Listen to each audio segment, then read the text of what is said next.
La peur et la panique éternisent gravées sur le visage du caissier alors que Carlos pointait le pistolet directement sur eux.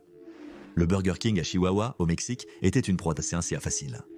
Personne n'allait les arrêter, surtout pas quelqu'un qui se débrouillait avec un salaire minimum. Carlos a grogné à la caissière, lui disant d'ouvrir la caisse et de la vider dans un sac. Si elle ne le fait pas, il va lui exploser la cervelle sur la machine à glace défectueuse. Et Carlos n'était pas seul à menacer de violence. 3 autres hommes, tous armés de pistolets, de couteaux et dans un cas, d'un marteau à griffes, s'affairaient à dépouiller les clients piégés de tout, des portefeuilles aux montres. Cela aurait probablement été un bon jour de paye pour Carlos et les garçons s'il n'y avait pas eu l'élément étranger sur le point d'entrer en scène. La porte s'ouvrit soudain, laissant entrer un inconnu. C'était un grand homme vêtu de vêtements froissés d'une époque révolue. Chaque pas dégageait une assurance royale, égalée seulement par la brillante couronne d'or qu'il portait sur sa tête. Carlos aurait ri s'il n'était pas frappé de confusion. Lui et les autres voleurs ont échangé des regards, confirmant qu'ils voyaient bien la même chose. Ils étaient un peu moins amusés lorsqu'ils ont vu que cet étranger semblait avoir une masse d'armes médiévales assorties attachées dans son dos. « Écartez-vous, monsieur », a dit l'homme étrange. « Je n'ai pas de querelle avec vous. Je recherche seulement des fournitures pour m'aider dans l'effort de guerre. » « D'accord, songeait Carlos.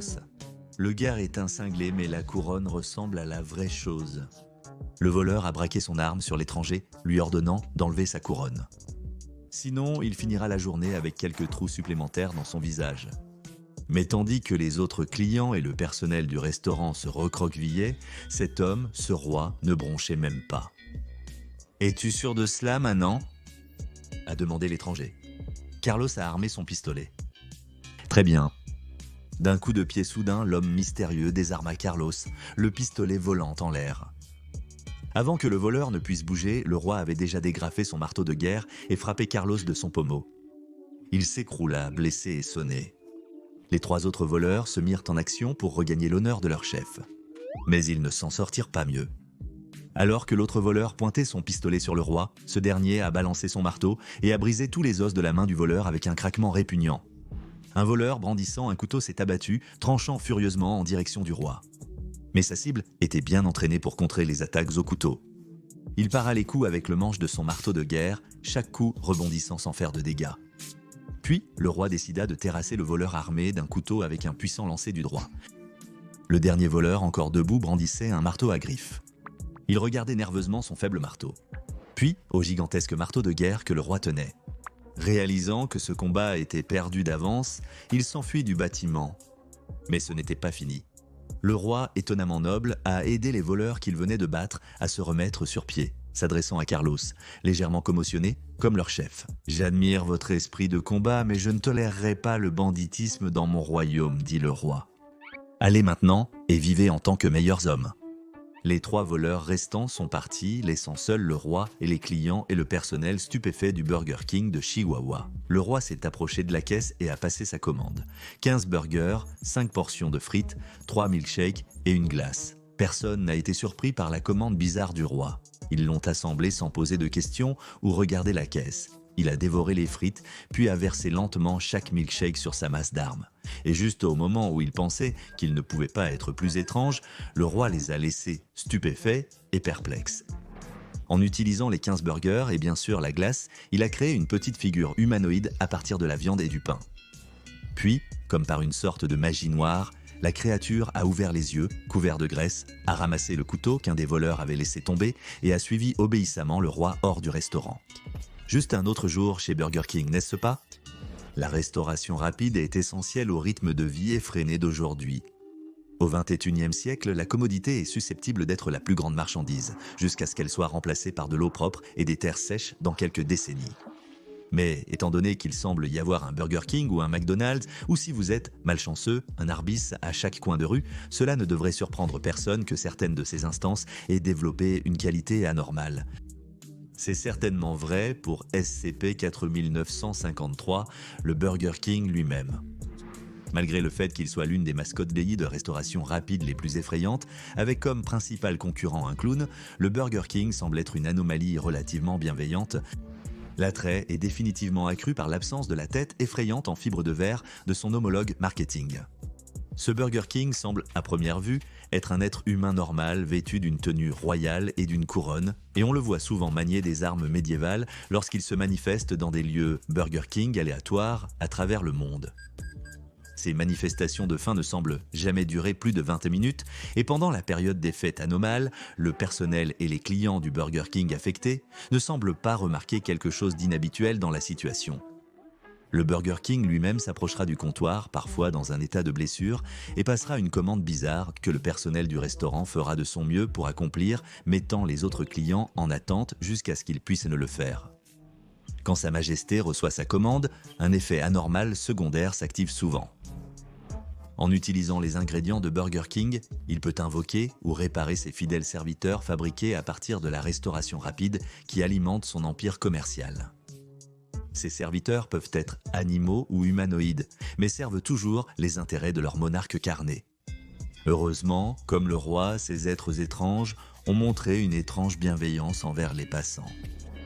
Une fois la mission royale du jour du roi accomplie, il sortira par la même porte par laquelle il est entré, semblant disparaître dans l'air.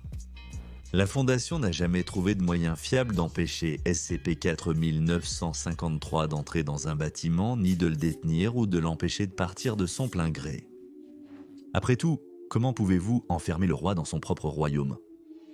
Des études de cas étranges et des incidents SCP-4953 ont surgi dans chaque pays où la marque Burger King est présente, ce qui jusqu'à présent dépasse les 100. Voici une sélection de certains que la Fondation a jugés suffisamment importants pour les conserver dans les dossiers officiels SCP-4953. Le premier incident s'est produit à Riverbank en Californie, où le Burger King a commandé 17 hamburgers, des frites, un soda moyen et 3 serviettes. Selon le rapport, le roi a joyeusement mangé la seule frite ainsi que les 3 serviettes, une excellente source de fibres, avant d'utiliser la boisson gazeuse pour nettoyer sa couronne. Il a ensuite utilisé les 17 hamburgers pour construire une nouvelle instance de SCP-4953, une petite créature en forme de chien avec un intérieur en viande et un extérieur en pain avec les différents légumes à l'intérieur des hamburgers utilisés pour décorer l'extérieur. Cette créature était incroyablement amicale et affectueuse et a même joué avec plusieurs enfants sur place. Néanmoins, à chaque fois qu'elle en léchait un, elle tachait leurs vêtements de moutarde. Cela a conduit les parents présents à dire au Burger King de contrôler son chien. Sa Majesté s'est excusée abondamment avant de prendre le Burger Dog, de le gronder pour son mauvais comportement et de quitter le restaurant. C'est en fait l'un des incidents les plus normaux de manifestation de Burger King. Dans un autre, survenant à Colorado Springs, Colorado, le Burger King est entré avec l'un de ses sujets SCP-4953, un déjà entièrement formé, une construction humanoïde manquant l'une de ses jambes et se stabilisant sur une canne en plastique. Afin de remédier au handicap de la construction, le Burger King a commandé 10 hamburgers et 3 boîtes de frites de poulet. Le Burger King a utilisé des cornichons comme adhésif pour construire une jambe en hamburger afin de remplacer celle manquante à la construction. Après la guérison, ils ont discuté stratégie militaire en partageant des frites de poulet. À un moment donné, lors de la discussion animée, le compagnon du Burger King a commencé à simuler des coups d'épée avec sa canne. C'est à ce moment-là que la Fondation a commencé à réaliser que partout où venait le Burger King, lui et son peuple étaient en guerre contre quelque chose ou quelqu'un. D'autres études de cas poursuivraient cette idée étrange et captivante. L'incident suivant enregistré s'est produit à Toronto, Canada, où le Burger King est entré avec une blessure apparente. Plus précisément, une grande lacération sur son bras gauche qui semblait fuir du ketchup et de la mayonnaise plutôt que du sang. Dans un état de frénésie, il a commandé 2 hamburgers, l'un avec un supplément de mayonnaise, un emballage de hamburgers et une paille. Le Burger King a commencé à utiliser sa commande pour soigner sa propre blessure en urgence. Le personnel du restaurant a aidé le roi en versant un pot entier de mayonnaise dans le hamburger. Le Burger King a utilisé sa paille comme une perfusion improvisée, siphonnant la mayonnaise du hamburger dans sa veine cubitale médiane. Au milieu de sa transfusion de mayonnaise, il a utilisé une aiguille et quelques oignons pour suturer la plaie sur son bras avant de la panser avec de la laitue du hamburger, ce qui a causé la fermeture de la plaie. Après cela, le Burger King a attendu que le reste de la mayonnaise dans le hamburger soit siphonné dans son corps avant de s'excuser auprès du personnel et des clients pour l'incident et de partir rapidement. Aujourd'hui encore, les chercheurs de la Fondation SCP n'ont aucune idée de ce qui a blessé le monarque de la restauration rapide, mais ils croient que cela pourrait avoir un lien avec la guerre en cours dont ils recueillent progressivement de plus en plus de données. Hormis l'incident du Chihuahua, l'autre événement noté dans le dossier a eu lieu à Ipswich en Angleterre. Ici, le Burger King est entré dans le restaurant chevauchant une instance de SCP-4953-1 en forme de puissant destrier orné d'une série complexe de motifs formés de tranches d'oignons et de tomates. Sans aucun retard, il a commandé 3 grands cartons de frites et 2 hamburgers. Un homme habillé en Burger King a donné les frites et les emballages à son cheval, puis est monté sur le comptoir pour demander s'il pouvait imprimer quelque chose avec la machine à reçu. Naturellement, les sujets du roi lui ont accordé cette simple requête. Après avoir imprimé le reçu, il a utilisé les 2 hamburgers qu'il avait commandés pour créer une instance de type oiseau SCP-4953-1, mais avant qu'il ne puisse la terminer correctement, elle a volé hors de ses mains et a commencé à battre des ailes à travers le restaurant. Cela a agité le cheval burger qui s'est cabré et a galopé dans le restaurant, semant le chaos. Pendant ce temps, le Burger King courait partout, tentant désespérément d'attraper l'oiseau. Lorsqu'il l'a finalement attrapé, il a fini de le construire avant d'enrouler le message du reçu autour de sa cheville et de quitter à nouveau le restaurant sur le dos du cheval. C'était encore un autre exemple bizarre du Burger King traitant l'un des restaurants comme une sorte de camp militaire où il peut retourner entre 2 combats pour rassembler des fournitures, soigner ses blessures ou créer de nouvelles instances de SCP-4953-1 pour l'aider dans l'effort de guerre. Tout cela a répondu à certaines questions, mais en a soulevé tant d'autres. La principale question étant, contre qui le Burger King menait-il cette guerre épique? La fondation SCP fait de son mieux pour limiter les violations de cette anomalie de classe Keter en utilisant principalement des IA et des robots d'exploration du web pour détecter toute instance de personnes publiant à propos de SCP-4953. Dès lors, une équipe de désinformation de la fondation s'efforcera de présenter ces incidents comme éléments d'une campagne marketing virale de Burger King. Ils rechercheront les personnes exposées et leur administreront des amnésiques. Les ordres de marche pour tout opérateur de la fondation stationné dans les établissements Burger King sont de tenter d'arrêter SCP-4953 et de l'interroger pour obtenir des informations possibles sur la nature de son existence et les motifs de son comportement anormal. À ce jour, cela n'a été accompli qu'une fois par l'agent Ingram dans un Burger King à Pueblo, Colorado. Bien que l'agent Ingram aimerait attribuer cela à un travail d'enquête diligent de la Fondation, il dégustait en réalité un Whopper et un Coke dans une cabine quand il a vu SCP-4953 entrer dans le bâtiment. L'anomalie a commandé 18 hamburgers et un soda. L'agent Ingram a saisi l'occasion du temps d'attente pour questionner cet aristocrate couvert de condiments. En conversation, il a trouvé le roi burger sympathique.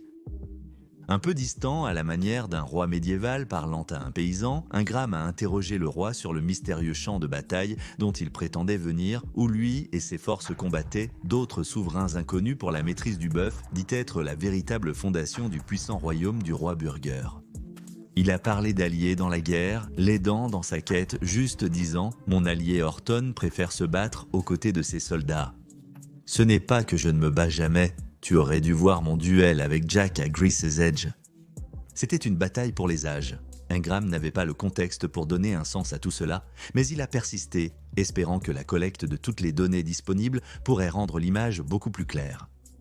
Interrogé sur la nature de la guerre, le roi a répondu « C'est une guerre aussi vieille que le temps. Tout comme votre genre se dispute avec des pièces et des chiffres, nous nous battons avec bouclier et lame. Je regrette parfois la violence. La concurrence est essentielle pour maintenir des empires justes comme le mien au sommet. Je suis sûr que tu comprends. » Lorsqu'Ingram a insisté, l'ordre du roi est arrivé, le forçant à partir. Son dernier partage était un avertissement. L'approche d'une entité qu'il a appelée le tyran Arby était imminente, mais quand Ingram a demandé plus d'informations à ce sujet, aucune n'a été donnée. En réponse à la sinistre prophétie du Burger King, la Fondation a stationné une équipe d'intervention sous couverture dans la zone entourant cette franchise particulière. Peu après, Arby's, une chaîne de restauration rapide, a annoncé l'acquisition d'un autre bâtiment dans le quartier voisin pour y entamer son expansion. L'enquête pour savoir si ces événements sont liés est toujours en cours. Allez maintenant consulter SCP-261, distributeur automatique pandimensionnel, et SCP-5962, une nuit chez McDonald's pour en savoir plus.